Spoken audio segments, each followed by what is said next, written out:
Lumakad na yung dalawang tauhan ni Arnel mga tol.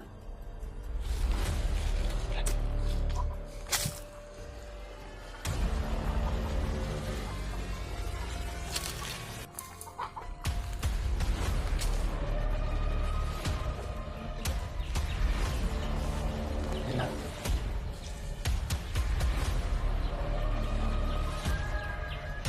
Laro niya ni Dabi, no? Nakita ko nga yan yung pumunta ako doon. Ito yung hinahawakan. Hinahawakan ni Cyrus palagi. At ito na yung kampo talaga nila siguro, Brad.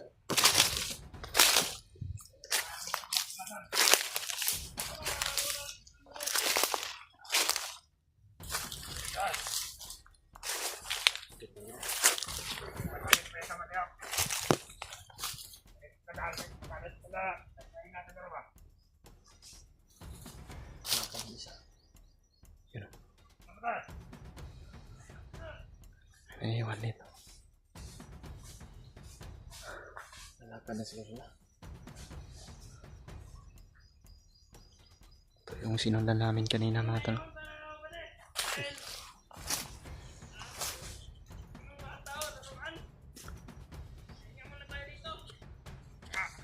May nakita silang laruan ng bata, Brad. Parang kilala ko yung laruan na ito.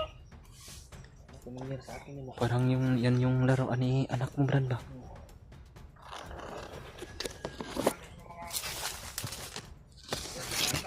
Tingnan natin, Brad.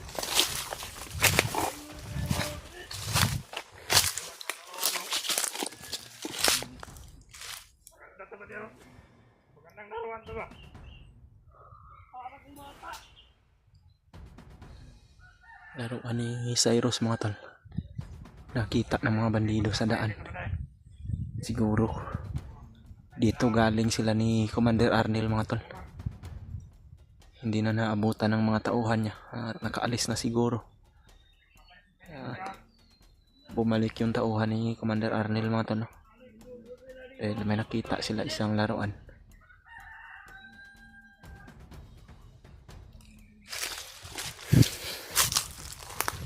At magmasid lang muna kami mga tol.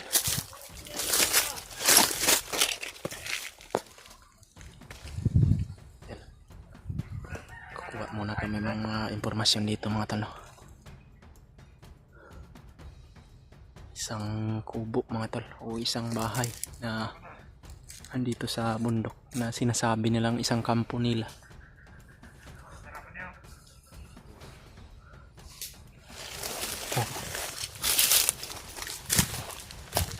Naiwan yung cellphone ng anak natin. Yung laruan ba? Nalaglag siguro yung ganda. Baka dito na siguro galing sila Commander Arnel na.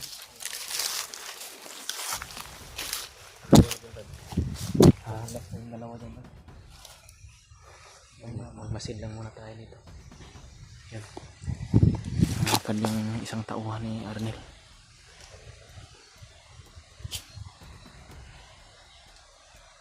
Kuha tayo ng kamera. Information muna na. Papasukin natin yung bahay na yan siguro mamaya. Magmasid muna tayo dito. Baka babalik si Commander Arnel.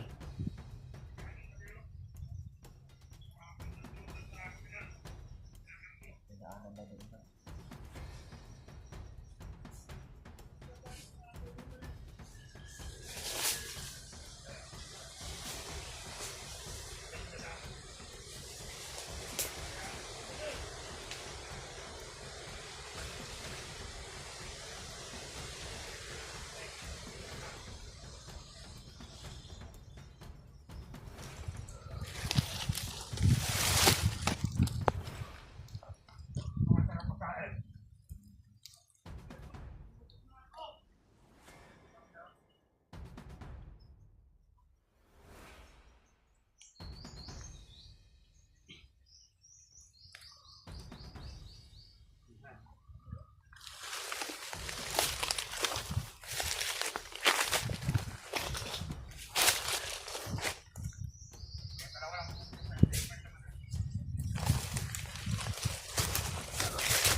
Iwan na lang sila mga tol.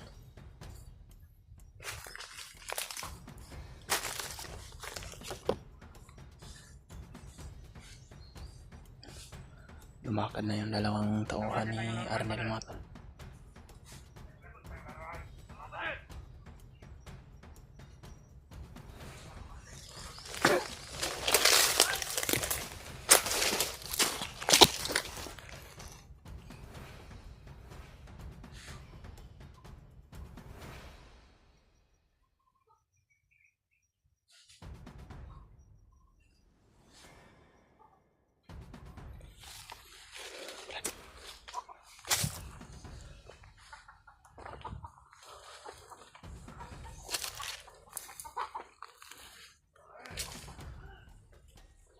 Anak ko, Brad. Hello. Ako bang tayong anak-anak. Laruan yan ni Dabi, no? Nakita ko nga yan yung pumunta ako doon. Ito yung hinahawakan. Gawa kay Cyrus palagi. Kumpirmado, Brad. Ang ganda dito. Dito nga galing sila Commander Arnel, Brad. Mga butas pa ang tawag. Dito siguro sila tumulog, nakatulog kagabi ba?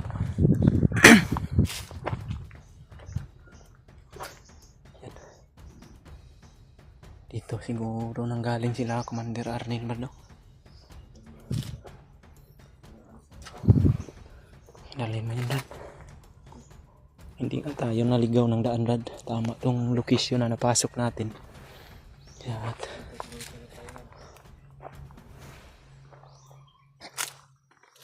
Kailangan na sundan natin yung dalawang bandido na yun. Magkasakali na sila ang daan patungo doon sa kinailangan ng anak natin ngayon. Yun. Napakaalag siya ng dalawang mo. Baka mga basta-basta na ako niya, Brad.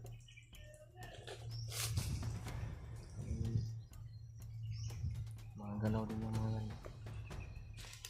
Alag ko yung galaw.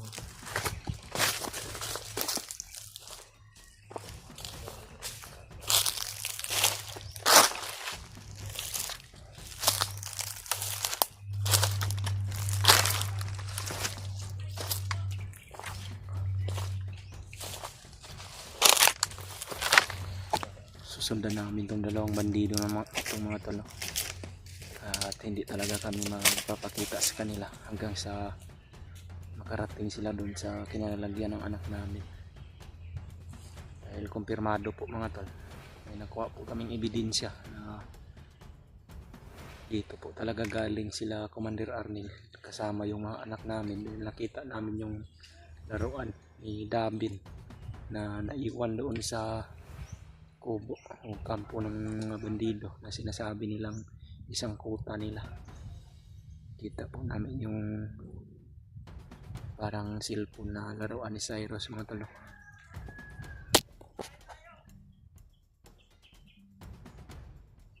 At napaka-alerto po ng dalawang bandido na sinusundan namin, mga tol. At kailangan lang talaga na hindi ito mawala sa paningin namin hanggang sa marating namin kung saan naroroon yung sinasabi nilang isang kampo nila na baka nandun na naman daw sila Commander Arnel.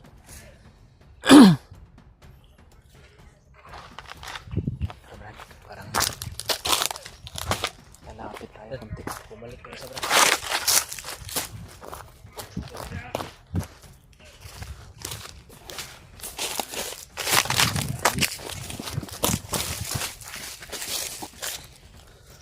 Bumalik sa kubo.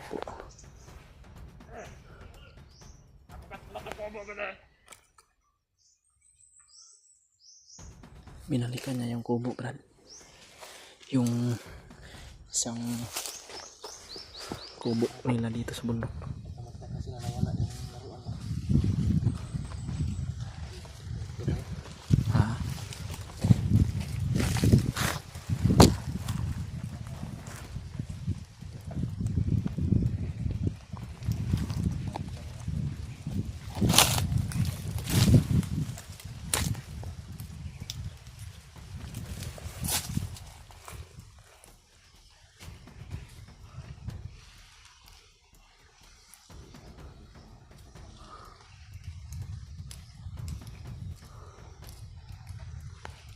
Bumalik siya sa kubo rin.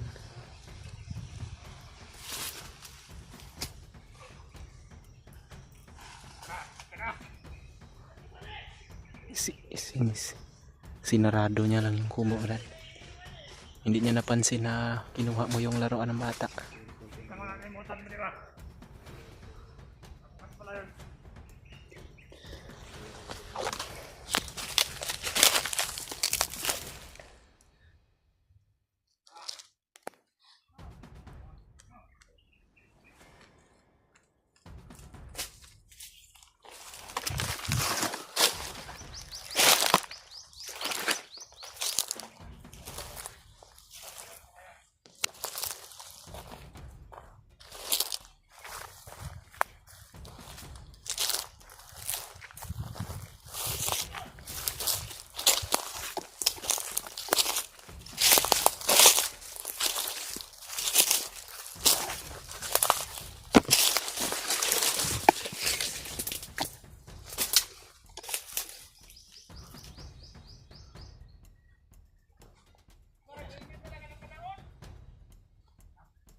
Papahinga siya sa unahan.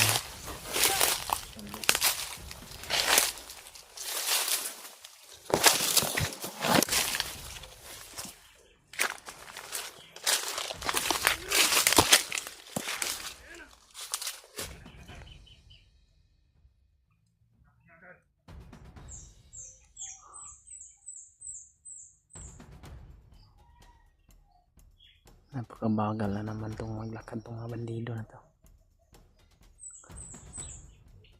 Kung wala lang tayong nakukuha ng mga impormasyon dito, tutudasin na natin to ba? Hindi na lang sana ito na wala ng buhay. At pagtyagaan lang muna namin to mga tol na sundan. Para makita namin yung kung saan nila nilagay ang anak namin.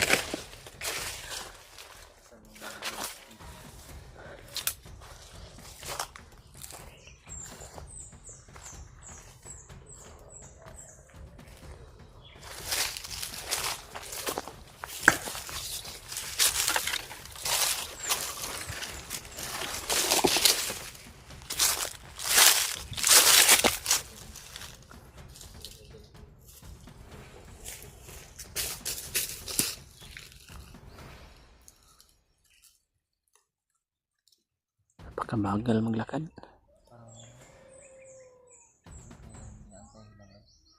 Baka nag-aantay sila ng mga ibang kasamahan nila ba? Yung alerto ko palagi sa likod. Kasunod sa atin.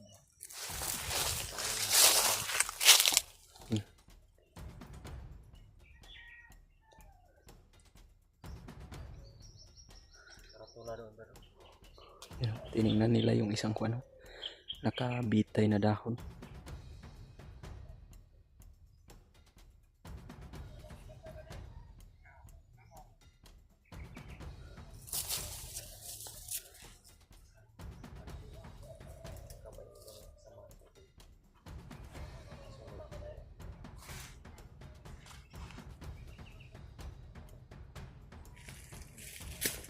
Ulit-ulit na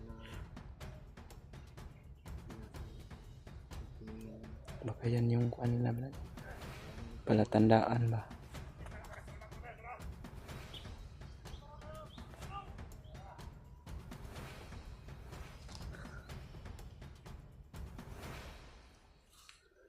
Tara.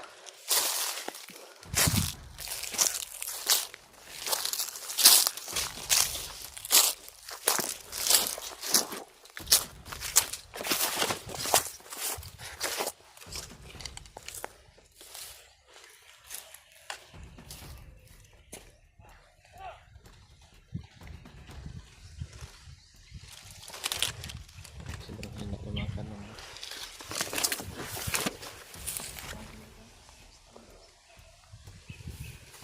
Hindi rin pwede natin yan sila hulihin, Brad. Baka ililigaw lang nila tayo ng daan ba. Hindi na mapagkatiwalaan yung mga bandido ngayon mga tol. Susundan lang namin talaga to hanggang sa hindi kami nila makita.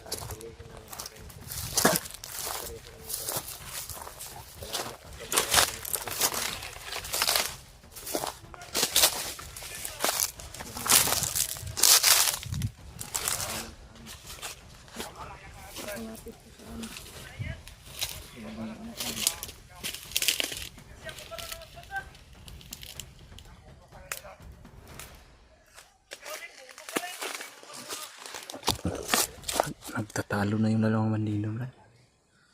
Dahil may iniwan na sulat dyan, hindi daw marunong magbasa.